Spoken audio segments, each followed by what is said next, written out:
Hi, welcome to this third video in this mini-series where I explain how I made some of the sounds of my album BINAURAL.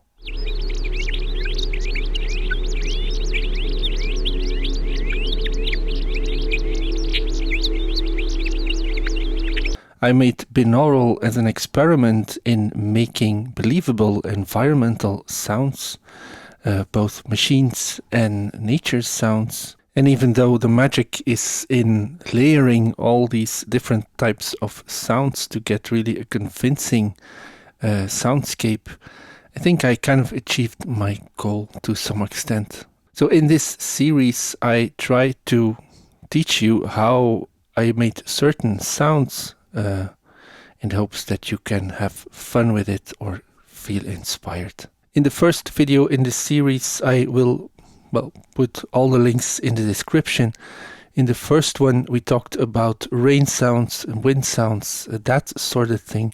In the second one, we talked more about like machines and steam vents, like industrial type of noises. And in this video, I want to talk you through how to make like crickets, cicadas, birds, and there's an odd woodpecker at the end as well. I don't think I need to make this introduction any longer. Let's just kick it off with some cricket sounds.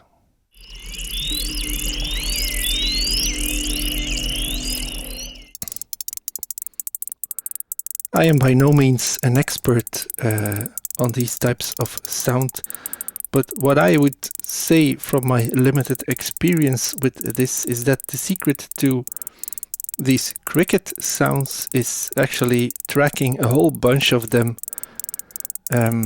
out of sync and playing them back at the same time. This will give you this sea of sound that is associated with crickets and cicadas. I went a little bit over the top here, but let's remove all the cables and start from scratch. You'll see that with a few modules you can really create, well, a convincing enough cricket sound. I'm going to start off with a really high-pitched triangle wave. Let's just take an output from 3-body, but really just use any VCO you'd like.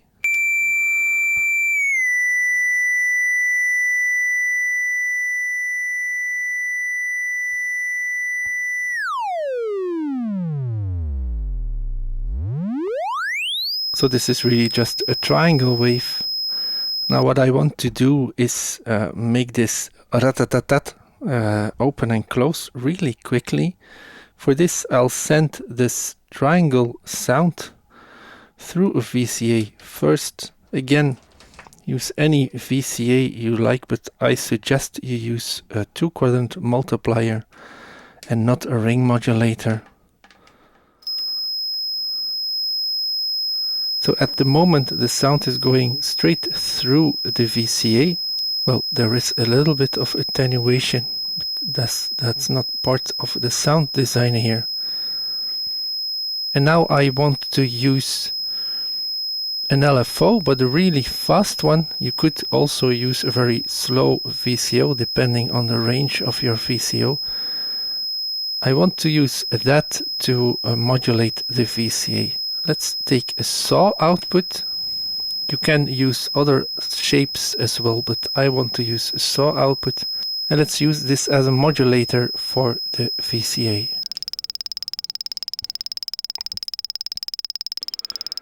And I think you can immediately imagine that this is some kind of critter.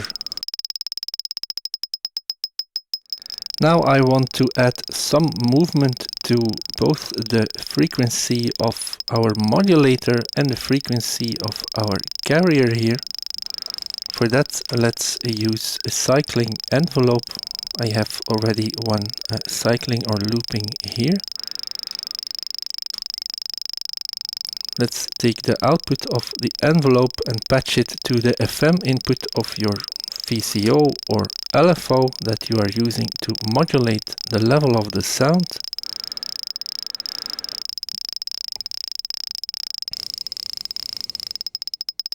And then if I increase the FM index here, you can hear this variation very clearly.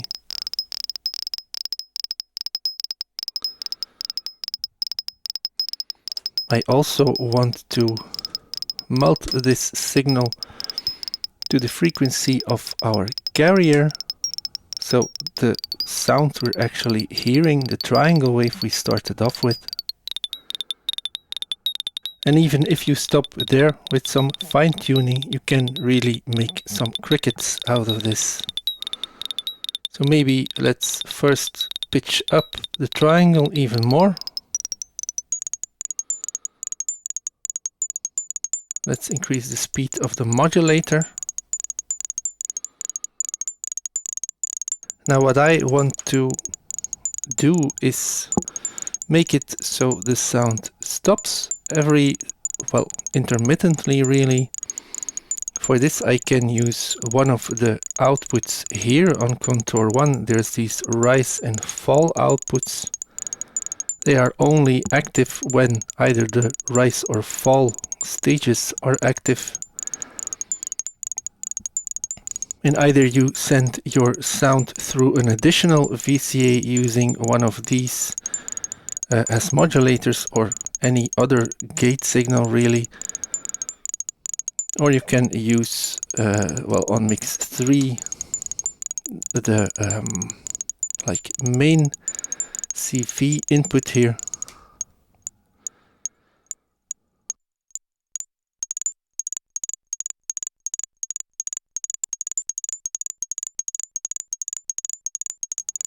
And if you think this is a little bit too boring or basic, you can add some kind of modulation to your the sound you started with. On 3-body it's easy to add some phase modulation, and this is really to just add some harmonics to the triangle wave.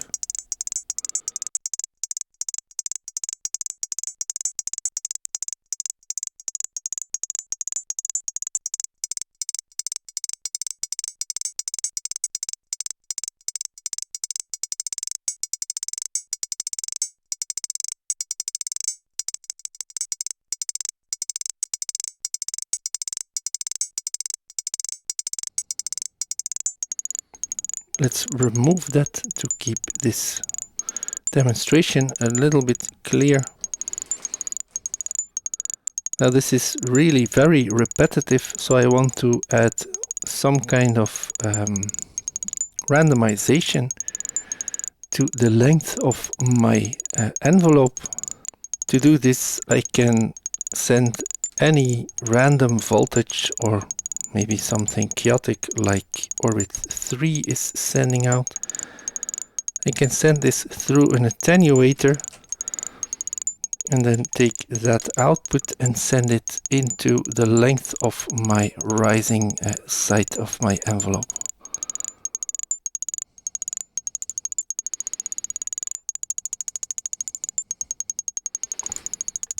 I should attenuate this a lot.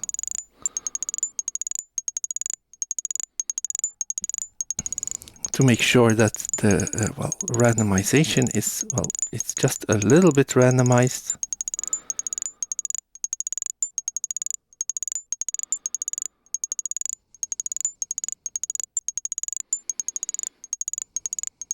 And if you track a whole bunch of these, this will really start sounding great.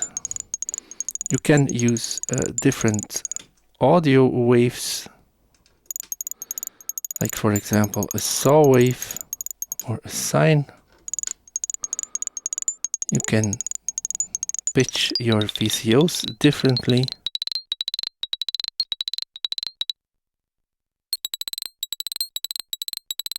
You can use different shapes for your modulator.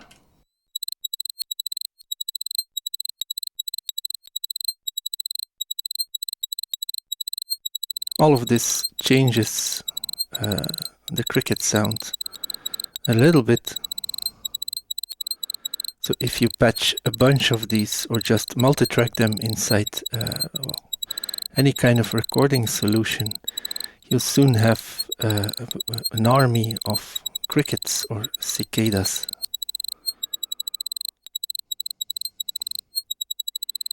You could use this for bird sounds as well if you pitch it down a little bit more.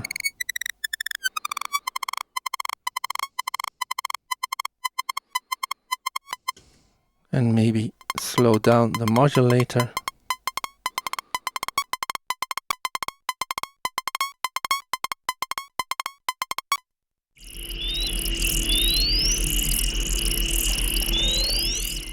To demonstrate the type of bird sounds that I used on my album, I'll actually patch up what I did on the album, and then I'll show you an alternate way of achieving the same thing.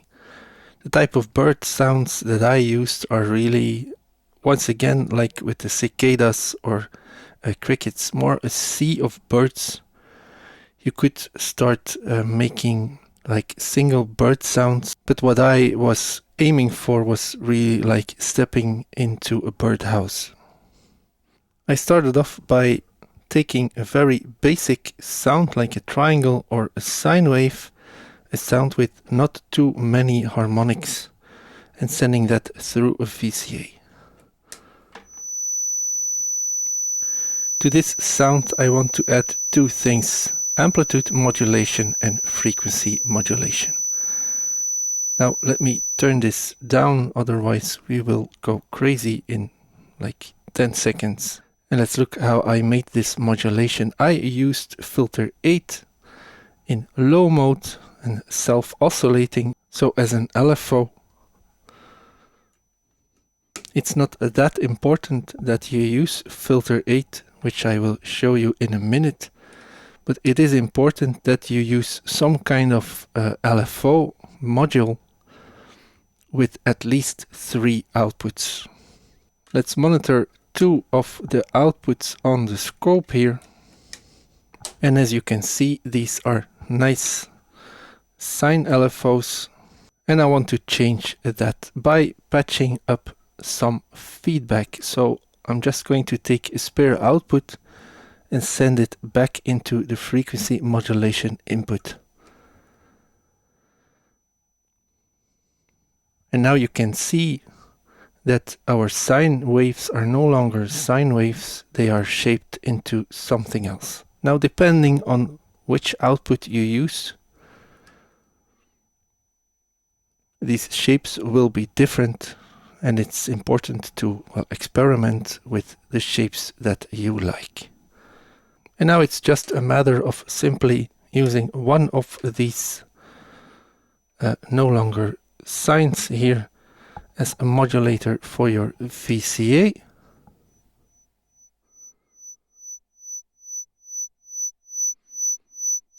Which we can hear right now. And then take the other one and use that as a modulator for the VCO that we started off with.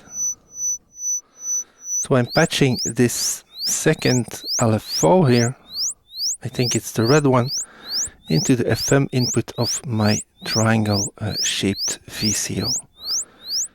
And then I can adjust this attenuverter here, fine-tuning the amount of FM.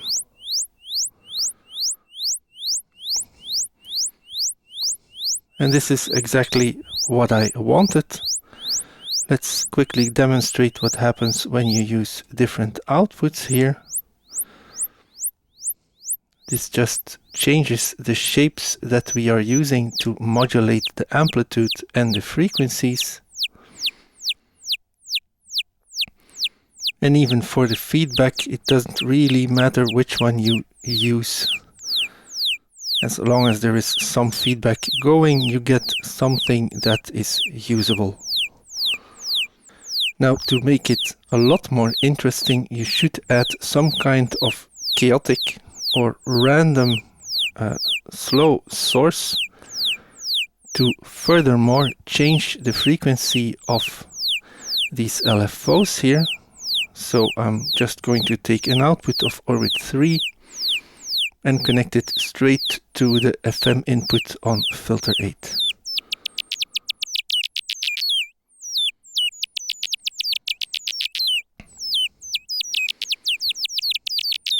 Let's slow down orbit 3.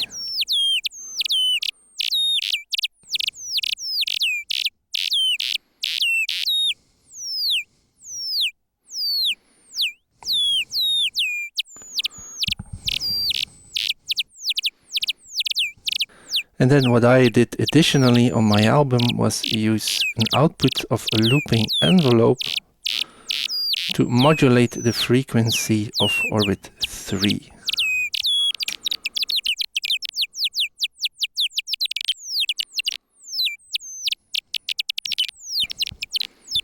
And I think, if I remember correctly, that I also used one of the outputs of orbit 3 to patch back into this looping envelope, creating an interesting feedback network that will generate these awesome bird sounds for us.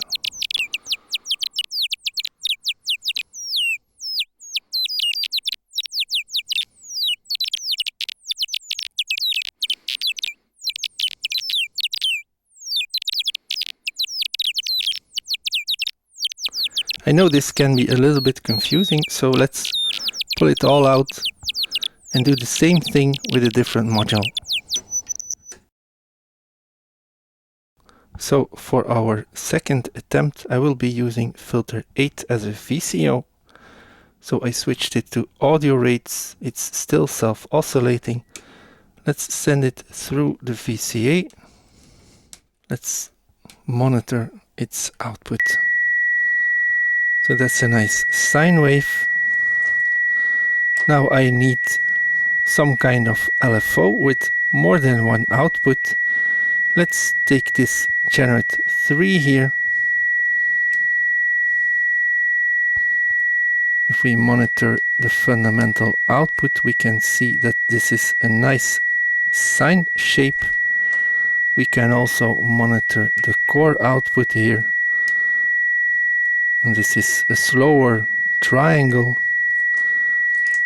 And then, just as before, I can patch some kind of feedback from one of the spare outputs. Let's just take the even output and send this back into the frequency modulation input. And once again, you can see on the scope that this just changes the way these outputs are shaped. We no longer have a sine wave and a triangle, we have something else entirely. So just like before, I want to use one of these reshaped signals to modulate my VCA. And I want to use the other one to modulate the frequency of the VCO that I'm using. And well, this is, for this example, filter 8.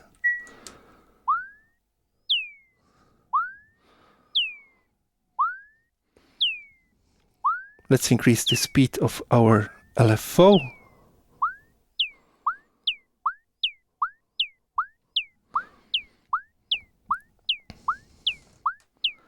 Just as before, I want to introduce some kind of random or chaotic signal to modulate the frequency of our LFO. Let's just take a very low random frequency signal from a noise module here, and let's connect this to the voltproctive input of our LFO.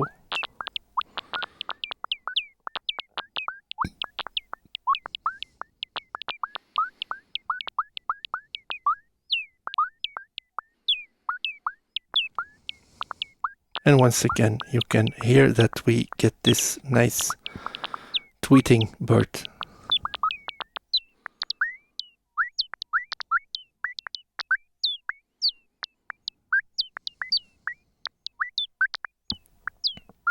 And as I said before, if you track a whole bunch of them, or you patch up a few, you really start imagining that you're in a forest during the morning choir.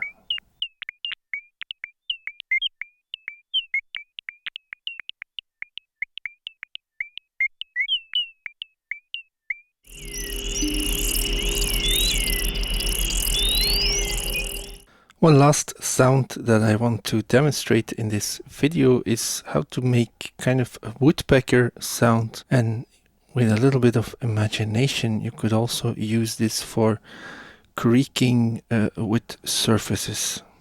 For this I will be using filters that are pinged.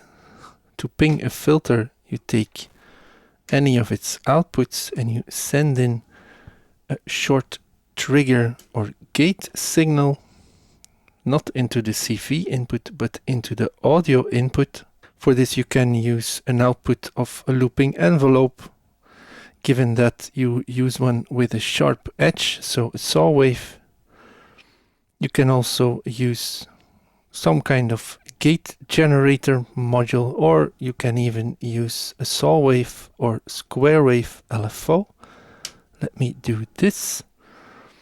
So I'm taking this square wave LFO output and I'm sending it to the audio input of this filter. And by monitoring one of its outputs, it doesn't really matter which one, they will sound a little bit different, but all of them should give you some kind of sound. And then you should turn up the resonance a little bit, but not too much. If you turn up the resonance too much, that's more the classic pinged filter sound. You get this, well, you can hear how this sounds, you get this ringing type of sound, which I don't want for this woodpecker type of situation. So leave the resonance down, don't turn it completely down, just a little bit. Even a wooden log has some kind of resonance to it, just not as much as a glass or a metal pipe.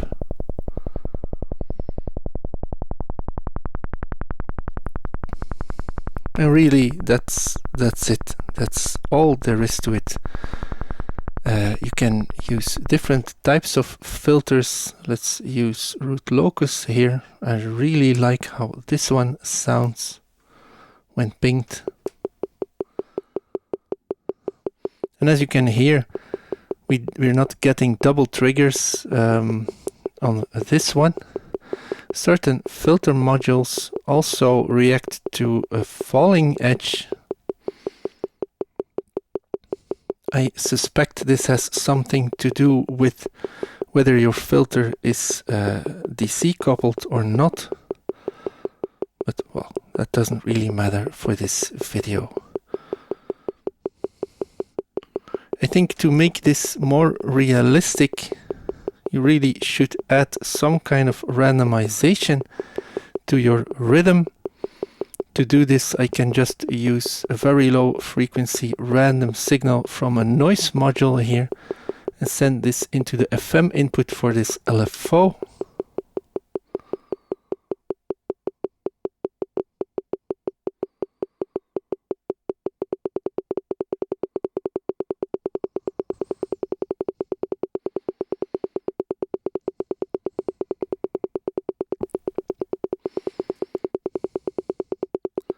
Instead of an LFO, you could use a looping envelope.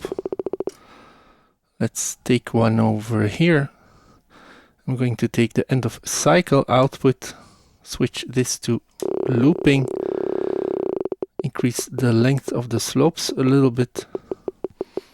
And then if I start modulating either the attack or the decay phase with the same random voltage,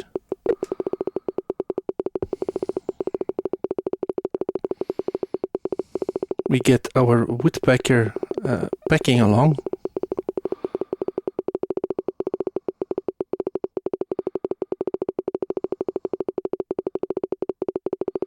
You could, for example, modulate this with an LFO instead.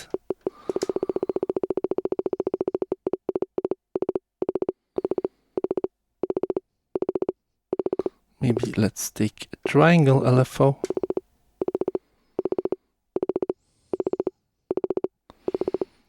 And then we could take second output of the same LFO to modulate the frequency of our filter a little bit.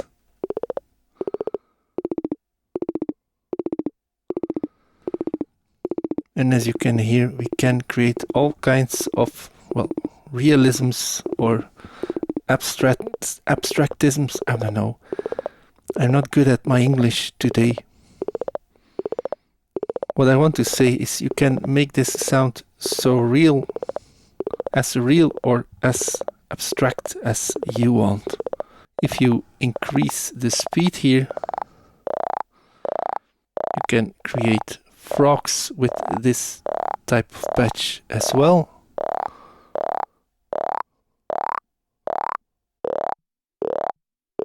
Anyway, I'm enjoying myself way too much here. What I wanted to mention for all of these patches is add a lot of reverb. This will add depth to your sound. Maybe if you track these in a DAW or some kind of other recording solution that enables you to add an equalizer, shave a little bit of the high end of the sound so it sits further back, not just in the mix but far back in the woods. Try to spread out the voices for the crickets and the birds a little bit. This will only add to the realism. I think this is going to be it for this video. I really hope well, you learned something or got inspired to start patching up your modular. You can even have a go and try this inside a software environment. By the way, I found a really interesting video that goes into great details about how to make nature sounds, bird sounds, animal sounds, and wind sounds, etc. inside Ableton Live. So I will link that in the description, just in case you can't get enough of this subject. I'll also leave a link in the description for my album BINAURAL, which is still on Bandcamp. The album is doing surprisingly well. I think it's the best-selling album I ever put on Bandcamp or on any platform for that matter. So I'm really pleased with that. Thanks for watching. See you next time. Bye.